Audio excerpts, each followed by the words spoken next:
I'm joined by former Israeli government spokesperson Eylon Levy. Eylon, good to catch up. Firstly, what's your reaction? What do you make of what's on the table right now? Good evening.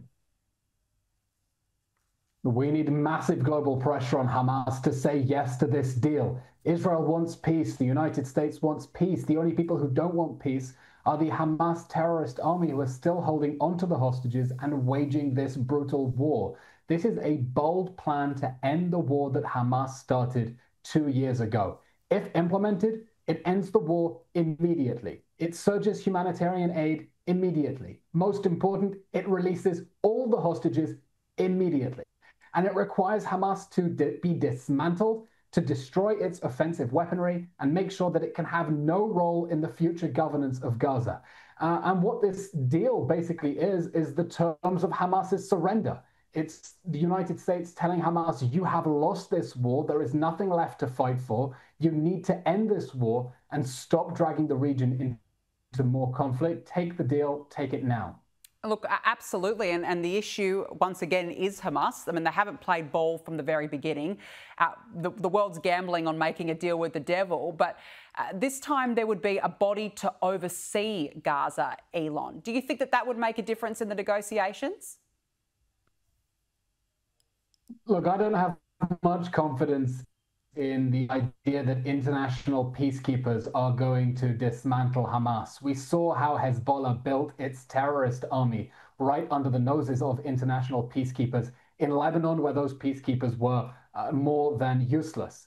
But this is a serious proposal that gets the hostages out immediately, and that makes it clear that either Hamas dismantles itself or Israel will dismantle it. What we need to hear from world leaders now, the ones who are saying that Hamas must accept this deal, is what the or else is. What happens if Hamas says no? If Hamas says no, the response can't be pressure on Israel to end the war with Hamas still armed and still holding hostages. The response has to be to stand firmly behind Israel as it does the world's dirty work and gets rid of a Hamas that refuses to get rid of itself. Well, the warning was very clear from Benjamin Netanyahu today for Hamas. Have a listen to this. If Hamas rejects your plan, Mr. President, or if they supposedly accept it and then basically do everything to counter it, then Israel will finish the job by itself. This can be done the easy way, or it can be done the hard way. But it will be done. Donald Trump has backed Israel in on this. So, Eylon, if Hamas does not come to the table, what happens next?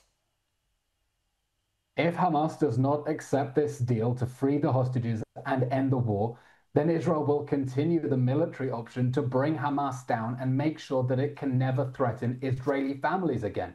Israel cannot accept Hamas continuing to hold on to those hostages. It is starving and torturing in tunnels under Gaza.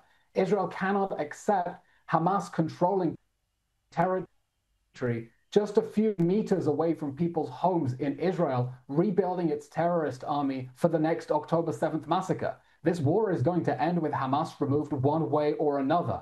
And so everyone in Israel hopes Hamas will get the hint. It's lost this war. It's time to relinquish power and lay down its arms. But if it doesn't do that, Israel will have no choice but to continue the fight against Hamas, and it expects the whole world to stand together with it. Hamas cannot continue to defy the entire world that is telling it to free the hostages, to lay down its arms, to relinquish power, and expect that it's going to be protected and survive this horrible war it started 2 years ago.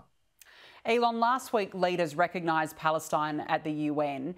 If peace is ever found in the Middle East, it certainly would have nothing to do with the likes of the Australian Prime Minister Anthony Albanese, who pushed for a Palestinian state.